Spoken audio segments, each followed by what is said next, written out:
2 Coríntios, capítulo 1, do versículo 3 ao verso 11.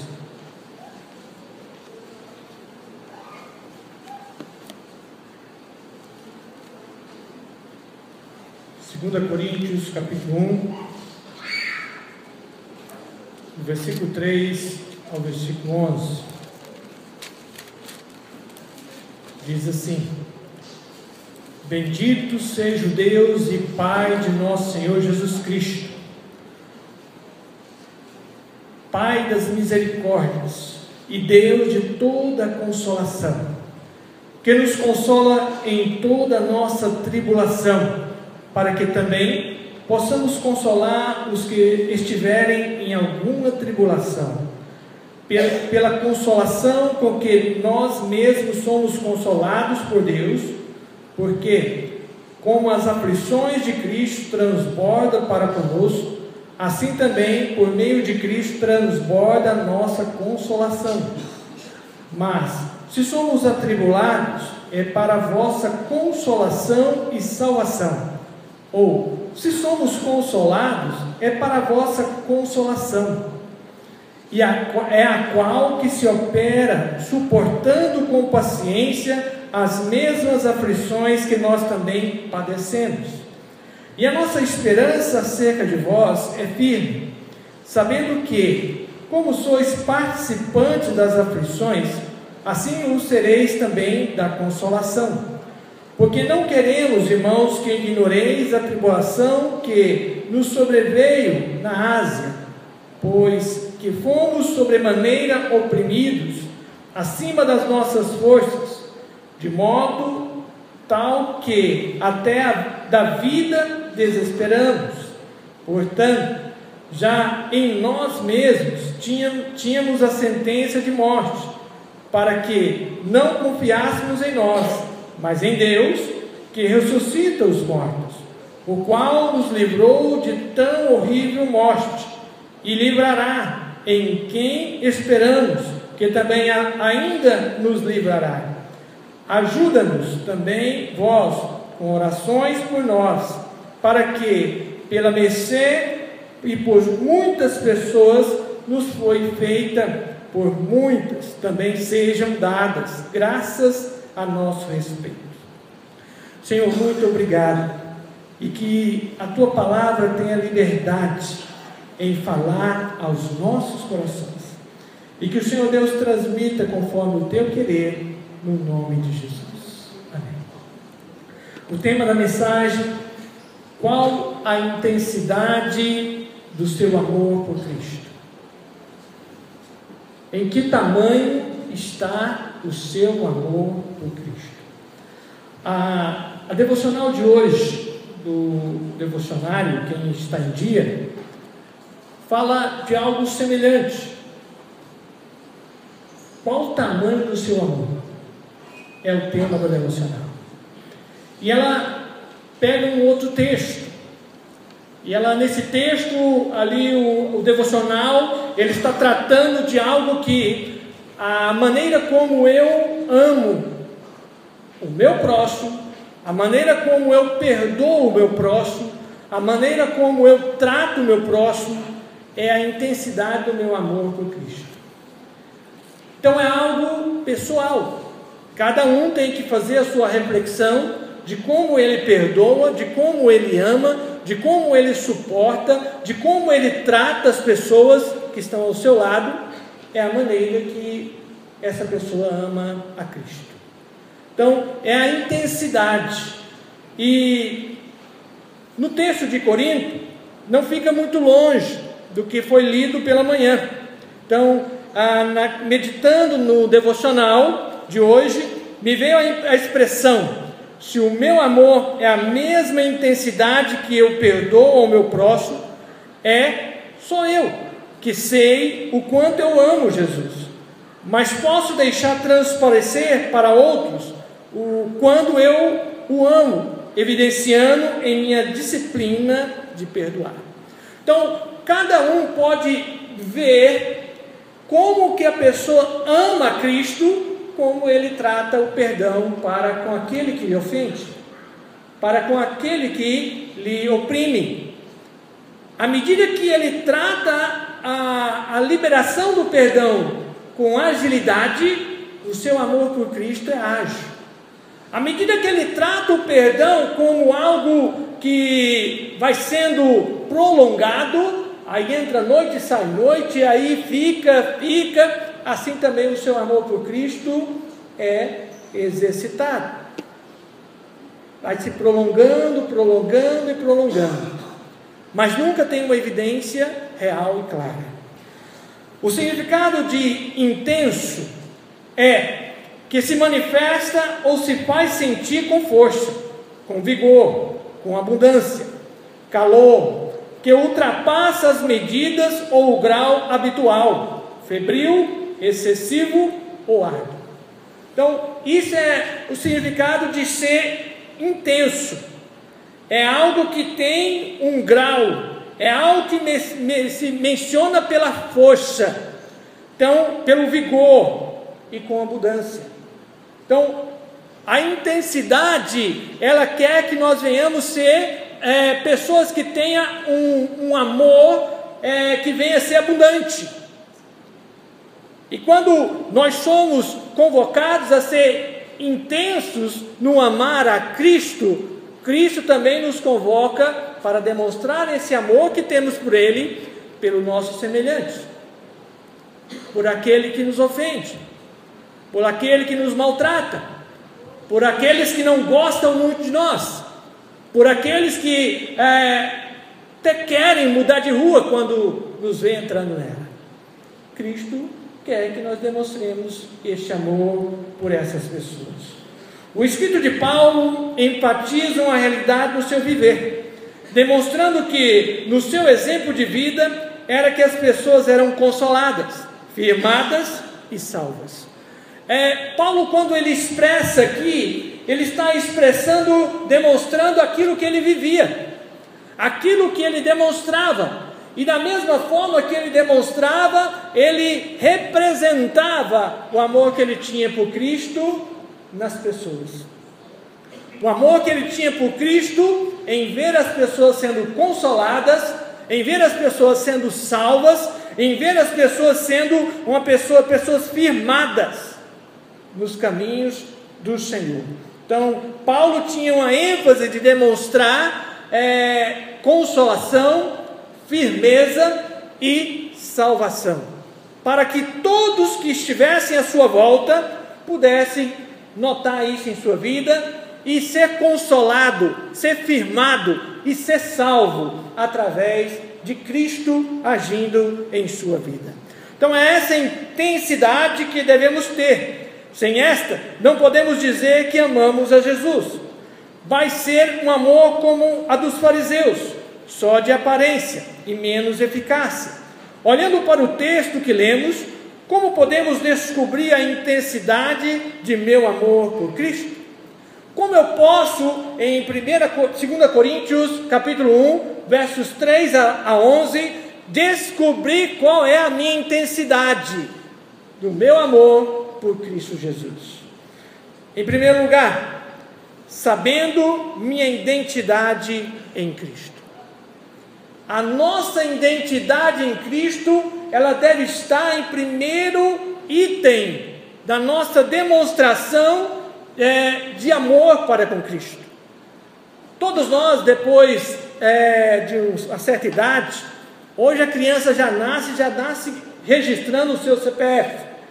Passado alguns dias tem que fazer a sua identidade.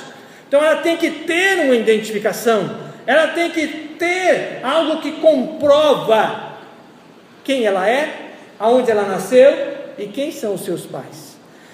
Assim também nós devemos ter essa identificação. Paulo se identifica com Cristo, e por isso, quando ele se identifica com Cristo, ele tem o prazer de trabalhar para que outras pessoas venham alcançar essa identidade. Venham alcançar essa identidade também. Então, a nossa identidade, A primeira evidência que Paulo mostra em seus escritos é que ele, em Cristo Jesus, quando temos essa disposição de mostrar quem eu sou, fica mais fácil demonstrar o restante. Quando eu tenho essa disposição de mostrar quem eu sou em Cristo, o que Cristo é e o que Ele representa para a minha vida. Romanos capítulo 5 diz que o Senhor, Ele nos justificou, o Senhor, Ele nos redimiu, o Senhor, Ele nos transformou, e se Ele teve essas 3 ações em nossa vida, é porque Ele quer que outras pessoas vejam, Ele quer que outras pessoas sintam, Ele quer que outras pessoas venham identificá-lo em nossa vida. Não adianta, muitas vezes, eu dizer que amo a Cristo e não se identificar com Ele. No momento que precisa para outros verem de onde eu vim em Cristo. Então, de onde eu vim, as pessoas querem saber, em Cristo Jesus, a minha experiência. Qual o grau da minha experiência, na minha identificação com Cristo? Paulo demonstrando esse grau de experiência aqui, nos versículos 1 a 3, ele vai demonstrar e vai falar: Paulo, apóstolo de Cristo Jesus, pela vontade de Deus, e ao irmão Timóteo, e à igreja de Deus que está em Corinto, e a todos os santos em toda a Acaia, graça a vós outros e paz, da parte de Deus nosso Pai, e do Senhor Jesus Cristo. Bendito seja o Deus e Pai de nosso Senhor Jesus Cristo, o Pai de misericórdia e Deus de toda a consolação. Deus de toda a consolação. Então não há uma intensidade mínima, mas toda a consolação. Então a Deus, Ele está pronto a derramar um grau de consolação em nossos corações, que venhamos ser identificados na hora da provação, na hora da luta, na hora da perseguição, a quem nós pertencemos. Qual identidade que temos com Cristo Jesus na hora que somos provados, na hora que somos testados, na hora que estamos passando por uma luta, é que as pessoas querem ver. Essa identidade com Cristo vai mostrar como eu quero passar para as pessoas o que Cristo está fazendo em minha vida, o que Cristo está operando no meu viver. Então, nesse começo de carta, o apóstolo Paulo fala da tribulação que ele sofreu. Ele fala mais adiante que o sofrimento veio por todos os lados, conflitos que vieram de fora e medos que vieram de dentro. 2 Coríntios 11, 24 a 26, que diz: 5 vezes recebi dos judeus 39 chicotadas, 3 vezes fui espancado com varas, 1 vez fui apredejado, 3 vezes sofri naufrágio, passei um dia e uma noite em mar aberto, muitas vezes passei por perigos em viagem, perigos em rios, perigos entre bandidos, perigos entre meu próprio povo, perigos entre os gentios, perigo na cidade, perigo no deserto, perigo no mar, perigo entre os falsos irmãos. Então, várias identificações comprovaram a intimidade que Paulo tinha com Cristo, que mostrou a sua identidade. Ele passou por todos esses momentos, mas ele ainda estava de pé. Ele passou por todas essas provas e às vezes considerado como morto, praticamente Jesus tendo que ressuscitá-lo depois de ter sido apredejado e dado como morto.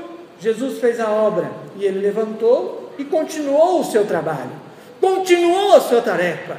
Paulo, ele não revidou, Paulo, ele não vingou, Paulo, ele não demonstrou nenhum resíduo de remorso ou de raiva com aqueles que o fizeram com ele daquela forma.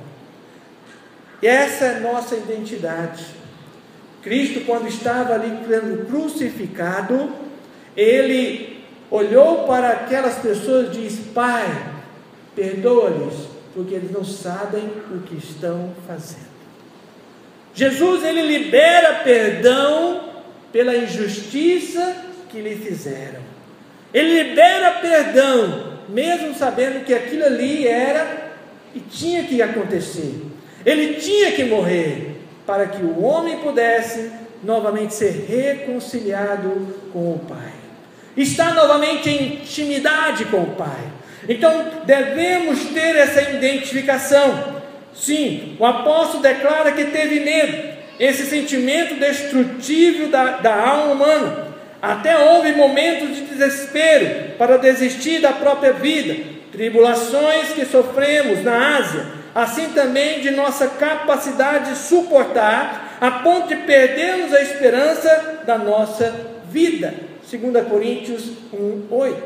Então ele sente medo, ele é ser humano, ele mostra que ele não é um super-homem, ele mostra que ele é uma pessoa que precisa de Cristo, e que carece da força de Cristo, para que outras pessoas possam vê-lo em suas dificuldades, em suas provas, em suas evidências de amor intenso por Cristo Jesus. A segunda maneira que podemos descobrir qual a intensidade do nosso amor por Cristo, sabendo o meu grau de renúncia por Cristo Jesus. Depois que somos salvos, o que nós perdemos por amor a Cristo Jesus? O que nós abrimos mão por amor a Cristo Jesus? Ele abriu mão da sua glória, ele abriu mão da sua majestade e se transforma num homem, vindo aqui como homem, para que pudesse sofrer como homem e sem pecado pagar o preço por toda a humanidade. Ele se entrega por nós, ele nos amou primeiro. Então o amor dele foi primeiro. Ele não cobra algo que ele não demonstrou. Ele está querendo algo que ele já fez primeiro. E Paulo muitas vezes demonstra aqui que ele teve que abrir mão. Paulo era fariseu, e fariseu naquele tempo era uma pessoa bem sucedida, era uma pessoa que tinha suas riquezas. Paulo era uma pessoa que tinha ali um status na sociedade, e Paulo perdeu tudo isso por amor a Cristo. Por amor a Cristo, porque a sua vida mudou, o seu ministério mudou, e o que ele fazia não glorificava a Cristo. E quando ele teve que abrir mão daquilo ali, ele foi perseguido, porque ele estava abrindo mão de uma vida que ele teve a vida inteira, por algo que aconteceu no caminho de Damasco e que mudou a sua vida. Esse algo que aconteceu é a salvação em Cristo, é a salvação que só Jesus pode dar. Só Jesus, não existe outro caminho. A única pessoa que viveu nessa vida sem pecar chama-se Jesus Cristo. O único que conseguiu cumprir toda a Bíblia chama-se Jesus Cristo. E ninguém pode interceder diante de Deus a não ser Jesus Cristo. Nenhum outro ser vivente tem essa capacidade de interceder a não ser Jesus Cristo, porque Ele foi que viveu sem pecado. Paulo, com toda essa evidência aqui de renúncia, Paulo também está descansando. Ele não tem esse poder para interceder por nós. Ele está descansando como todos aqueles que morreram em Cristo. Eles estão descansando, esperando ali a ressurreição e a eternidade com Cristo Jesus. Estão descansando de suas fadigas e de suas tribulações. De tudo que Paulo passou aqui, ele está descansando, porque ele combateu o bom combate, ele guardou a sua carreira e ele venceu através de sua fé. Venceu. O apóstolo mostra aqui que não é nenhum super-homem, é humano e mortal, e também vulnerável aos embates da vida. Do mesmo modo que o apóstolo Paulo, outras figuras da Bíblia, homens ou mulheres, declaram que eram fracos, fizeram grandes coisas para Deus, porque reconheceram que Deus estava com eles. Então Paulo demonstrando aqui que na sua força ele não conseguia fazer e nem vencer aquelas tribulações, mas foi na força de Cristo. É Cristo que atua em nós no momento que as nossas forças não estão mais aguentando. A partir daquele momento se torna-se a força de Cristo operando em nós. É Cristo agindo em nós para que Ele seja glorificado por outras pessoas pelo que estamos passando, pelo que estamos vivendo. Então, é o caso, por exemplo, do grande profeta Elias, conforme narrado no primeiro livro dos Reis, no capítulo 19, versos 3 e 4. Elias teve medo e fugiu para salvar a sua vida. Em Betseba de Judá, deixou ali seu empregado e entrou no deserto, caminhando um dia. Chegou perto de uma árvore, sentou-se debaixo dela e orou pedindo a morte. Já tive o bastante, Senhor, tira agora a minha vida. Não sou melhor que os meus antepassados. Olha como Elias chega num estado emocional a ponto de deitar e dizer: chega, não aguento mais, não aguento mais. E pela força de Elias ele não saía dali. Pela força de Elias ele morria debaixo daquela árvore, porque as forças emocionais de Elias se esgotaram.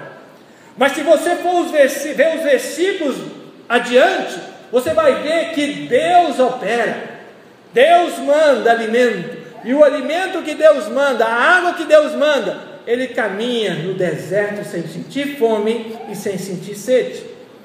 A água que nós bebemos, eu bebi água antes de começar o culto, eu já estou com sede. Mas a água que Elias bebeu, ele viajou dias e noites pelo deserto e não sentiu sede. A comida que Elias comeu, ele viajou dias e noites sem comer, porque a comida que Deus dá, ela nos fortalece. A água que Deus nos dá, ela mata a nossa sede, porque é algo espiritual. A força de Deus é espiritual, não é natural como a nossa. E por isso que passamos por muitas provas, por muitas dificuldades, que às vezes olhamos dizendo: eu não dou conta de passar por isso. Mas Deus sabe, nós damos conta até certo ponto. A partir daquele ponto, entra-se a força de Deus, entra-se a consolação e a força do Senhor. Outro exemplo bíblico é do profeta Jonas, aquele que foi engolido por um peixe, depois de completar a sua missão, que aliás foi um sucesso, deseja morrer. Ao nascer do sol, Deus trouxe um vento do leste, deserto muito quente, e o sol bateu na cabeça de Jonas, e ele quase desmaiou. Com isso, Jonas desejou morrer e disse: para mim seria melhor morrer do que viver.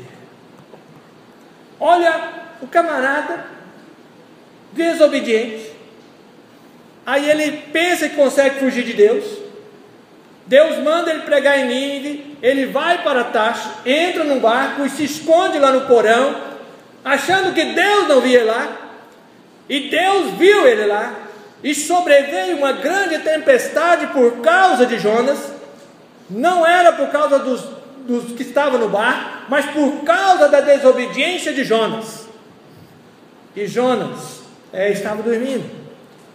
Os outros que estavam no barco tentaram de todo jeito, jogando as mercadorias fora, mas cada vez mais a tempestade piorava, até que encontraram o Jonas lá, dormindo, tranquilinho.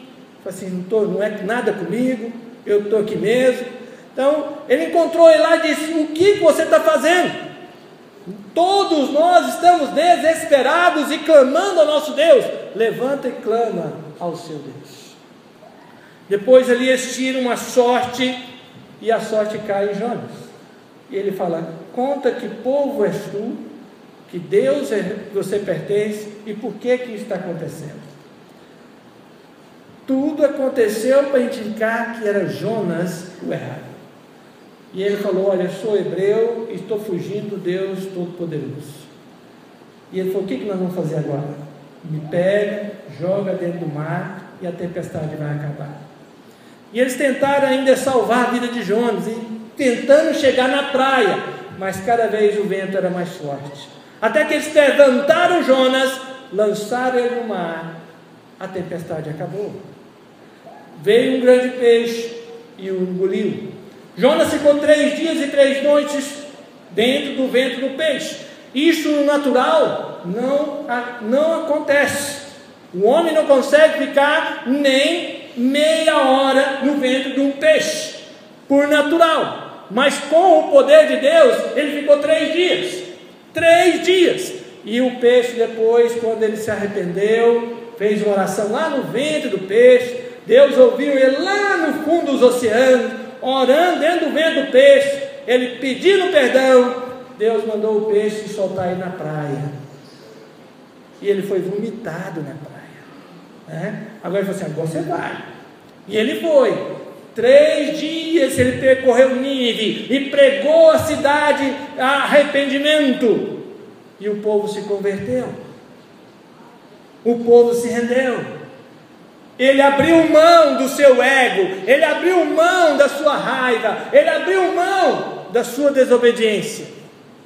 E quando uma cidade foi convertida ao Senhor, muitas vezes, irmãos, nós temos que abrir mão de alguma coisa, nós temos que abrir mão de algum comportamento errado, nós temos que abrir mão de alguma atitude errada, nós temos que abrir mão daquilo que não está deixando as pessoas ver Cristo em nossas vidas. Jonas abriu mão, vidas foram convertidas.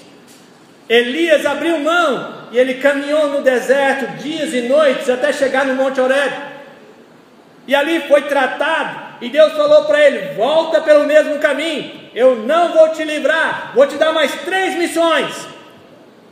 E qual foi a missão que ele fez? A última. As 2 primeiras ele não queria nem saber, estava tão com pressa de ir embora, que ele não consagrou o rei que deu da Síria, ele não foi também lá, fez os 2 primeiros, ele não fez. O último, que era Eliseu, ele foi lá e fez. Ele falou assim: eu vou preparar logo o meu sucessor, vou preparar ele, que eu quero ir embora, não quero ficar mais nessa vida. Tamanho era a depressão deste homem. Deus mandou ele voltar pelo mesmo caminho, enfrenta as mesmas coisas, volta pelo mesmo deserto, enfrenta as mesmas pessoas, e faz mais 3 trabalhos, e ele fez só um, e Deus o levou para si. Ele ainda vai ter que voltar. Eu fico com dó dele. Eu preferia ter enfrentado Jezabel do que enfrentar o que ele vai enfrentar no Apocalipse, porque ele vai ter que voltar, e o Apocalipse é pior do que Jezabel. Ele está sendo preparado lá, porque a tarefa dele vai ser pior do que aquela que ele abandonou, que ele quis largar. E muitas vezes, irmãos, o Senhor diz, Ele quer que nós abrimos mão, porque tem pessoas que estão olhando para nós. A Bíblia, as pessoas querem ver em nós. A palavra de Deus, eles querem ver no nosso comportamento, nas nossa vida transformada, modificada e alimentada por essa transformação. Então esse exemplo mostra isso. Em terceiro lugar, que vem mostrar a minha intensidade do meu amor por Cristo, é sabendo até que ponto estou disposto a ser usado. É saber até que ponto eu estou disposto a ser usado. Paulo, no versículo 4 a 7 aqui, ele abre mão, né? A 6, ele abre mão. Ele fala, é Ele quem nos conforta em toda a nossa tribulação, para podermos consolar os que estiverem em qualquer angústia, com a consolação com que nós mesmos somos contemplados por Deus. Porque assim como como os sofrimentos de Cristo se manifestaram em grande medida a nosso favor, assim também a nossa consolação transborda por meio de Cristo. Mas se somos atribulados, é para vosso conforto e salvação. Se somos confortados, é também para o vosso conforto, o qual se torna eficaz, suportando vós com paciência o mesmo sofrimento que nós também padecemos. Então Paulo está dizendo, eu abri mão e eu passei tudo com a força de Cristo, para que vocês pudessem ser consolados. Às vezes Deus, Ele permite o líder passar e ser provado, para que a igreja olhe para a vida desse líder e veja Cristo agindo, veja Cristo operando, veja Cristo modificando, veja Cristo agindo numa força que ele não tem, numa capacidade que ele não tem. Mas é Cristo que está operando, é Cristo que está falando, é Cristo que está mudando. E se nós não estamos atentos a isso, era isso que Paulo estava querendo os irmãos de Corinto. Nós estamos padecendo para vocês serem consolados e fortalecidos e salvos. Então essa é a missão de um pastor. Ele tem que ser uma pessoa que está para enfrentar toda e qualquer situação, para que as suas ovelhas vejam um homem que tem fraqueza, mas que a força depois da fraqueza vem de Deus. É Deus que opera. Em último lugar, até que ponto? Até que ponto eu estou disposto a ser usado? Paulo foi um homem que não teve limites. Ele foi até as últimas consequências por amor a Cristo. Ele foi decapitado. Ele perdeu a sua cabeça por amor a Cristo. Até que ponto eu e você estamos dispostos a ser usados por Cristo? Até que ponto? Embora as aflições que sofremos em nossa vida, em nosso tempo, não se compara com aquilo que o apóstolo sofreu, todos nós estamos matriculados na escola do sofrimento. Na escola do sofrimento por amor a Cristo. Permanecer de pé por amor a Cristo. Fazer o que está fazendo por amor a Cristo. Está indo, mesmo sentindo angustiado, mesmo sentindo fraco, mas por amor a Cristo. Está realizando o trabalho, mesmo com todas as dificuldades e limitações, mas por amor a Cristo. Porque Deus quer isso de nós. Isso não vai nos salvar. O que eu faço não me salva. O meu ministério não me salva. Vou completar 20 anos de pastorado em fevereiro, e 20 anos que trabalho não me dá garantia nenhuma de salvação.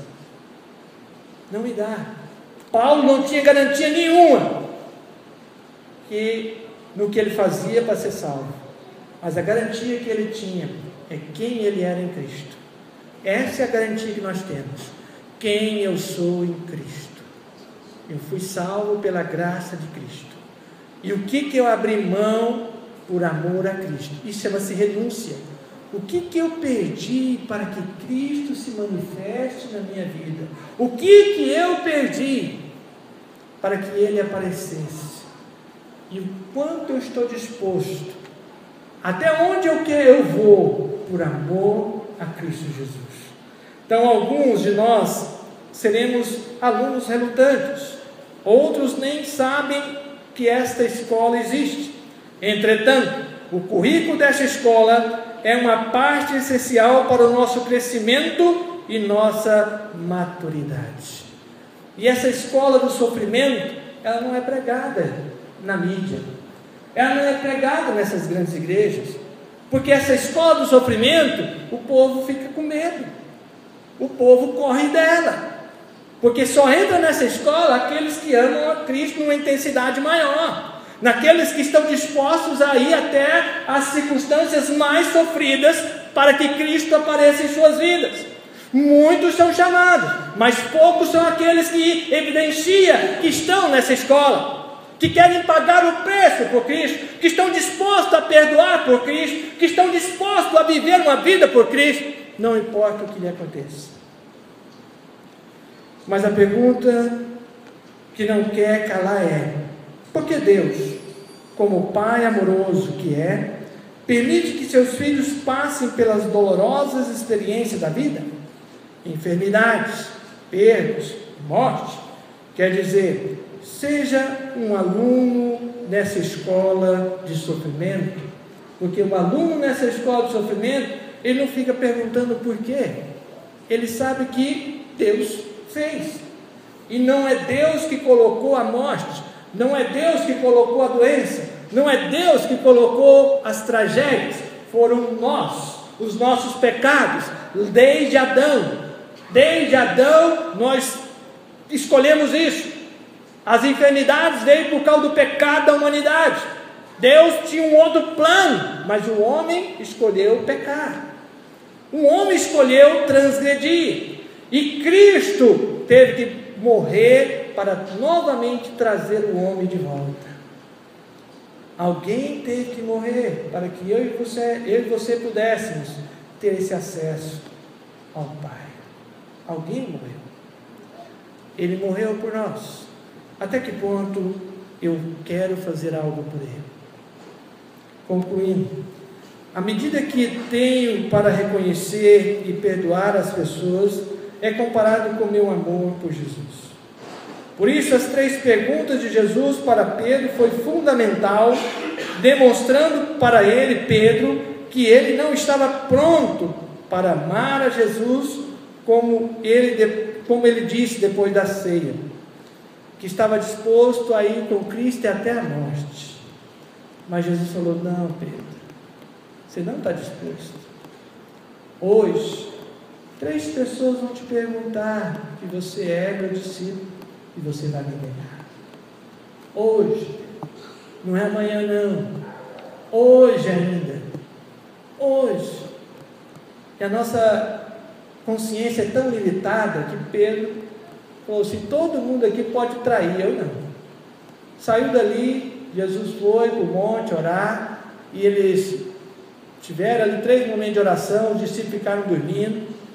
Aí chegam os guardas, Pedro saca da espada, corta a orelha do soldado do Malco, né? Corta aquela orelha dele, né?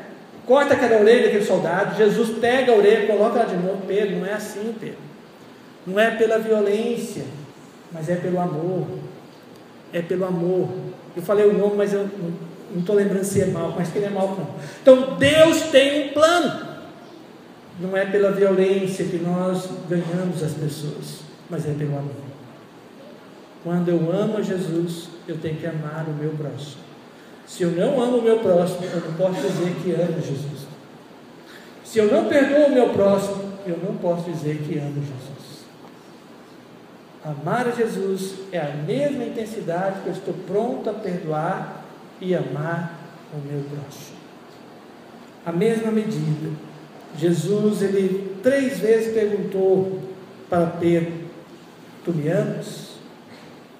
Você está pronto a me amar, Pedro? Então apacenta os meus rebanhos. Você me ama, Pedro? Está pronto a me amar? Cuida dos meus cordeirinhos. Você está pronto a me amar? Pedro, pastoreia minhas ovelhas. Jesus falou para ele: olha, quer? Então demonstra. Quer? Então faça. O que eu faço pelo outro, eu amo a Cristo. Não adianta eu falar que amo a Cristo se eu não faço nada pelo outro. É fazendo pelo outro que eu posso dizer que amo a Cristo. Sem serviço, não há amor para demonstrar. Somos chamados para servir a Jesus e ao nosso próximo. Então nós somos chamados para servir. Sem serviço não tem como demonstrar. O serviço é: faça para o meu próximo o que você quer fazer por mim. Faça por ele o que você fala que vai fazer por mim. É isso que Cristo quer. Curve a sua cabeça. Qual a intensidade do seu amor por Jesus? Ele já te salvou. Você sabe que se você tem essa garantia que você é salvo em Cristo, é só em Cristo, não é o que você, tempo de igreja, não é tempo de membresia, não é tempo de trabalho, é só o que você é em Cristo Jesus, sua identificação com Cristo. O que você perdeu depois que você descobriu que foi salvo? O que se abriu mão da sua velha vida, da sua velha natureza? E até que ponto você está disposto a ir para servir a Deus? Só quando o banco está bom, a carteira tem dinheiro, a despensa tem alimento? Ou quando você é provado, lapidado? Muitas vezes você só quer as coisas boas de Deus, só as boas. A mulher de Jó falou assim: olha, você já perdeu tudo, você perdeu seus bens, perdeu seus filhos, perdeu a saúde, amaldiçoa esse Deus e morre. Eu disse: não, Deus dá, Deus tira, e louvado seja Deus. Até que ponto Deus está querendo que você demonstre, mas não com palavras, mas com gestos. Com gestos. Se você está tendo alguma dificuldade e quer pedir ao Senhor força para demonstrar em gestos que Ele é Deus da sua vida, quer pedir força para Ele, para você perdoar, para você ser mudado, para você ser transformado, fique em pé, eu queria orar com você. Amém. Mais alguém? Isso é pessoal. É só você e Deus sabe como está a sua vida. É só você e Deus sabe a intensidade do seu amor por Ele. Até que ponto você o ama? Até que ponto você quer servi-lo? Se você tem alguma dificuldade, quer pedir ao Senhor força e quer que eu ore por você, fique em pé. Eu vou orar. Pai, nós somos limitados, nós somos humanos, nós temos falhas, mas o Senhor é santo, o Senhor é Deus. O Senhor pagou um preço por minha vida.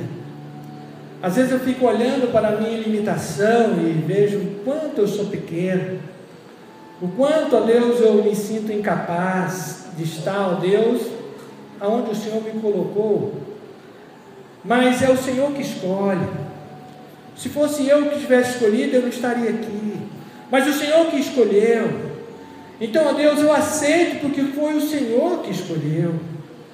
Eu quero estar onde o Senhor quer que eu esteja. Eu quero fazer o que o Senhor quer que eu faça. Eu quero sentir o que o Senhor quer que eu sinta. Eu quero viver o que o Senhor quer que as pessoas vejam que eu vivo. Ó Deus, ensina a tua igreja também. Que a tua igreja também seja uma igreja que reflita aquilo que o Senhor está fazendo em sua vida, que o Senhor é em sua vida, que a sua igreja seja uma igreja que identifique cada vez mais com o Senhor, que a sua igreja seja uma igreja que, ó Pai, seja uma igreja que renuncie a si mesmo por amor ao Senhor, e uma igreja que não tem limite para ser usada por Ti. Pai, tem misericórdia, e assim nós te pedimos para nos ajudar, e ajudar todos que estão em pé agora, a serem fortalecidos e a serem renovados pelo Teu poder, no nome de Jesus. Amém. Que Deus abençoe a todos e que